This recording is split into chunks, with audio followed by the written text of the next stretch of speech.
ay te ku nekk na jël place.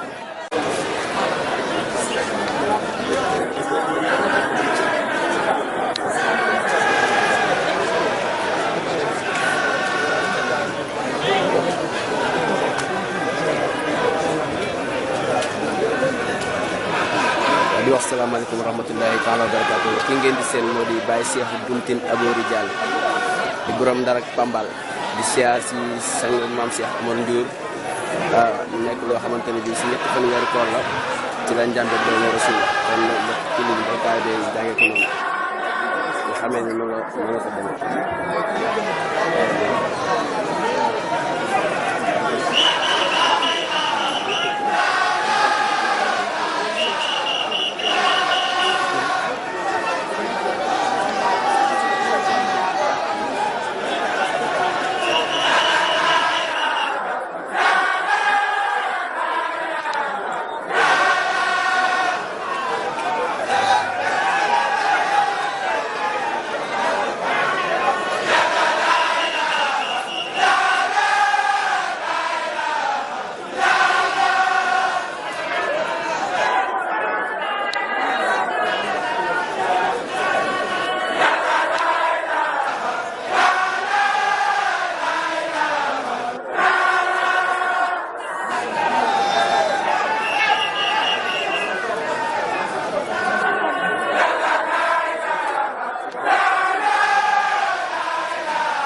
Bismillah, bismillah, bismillah.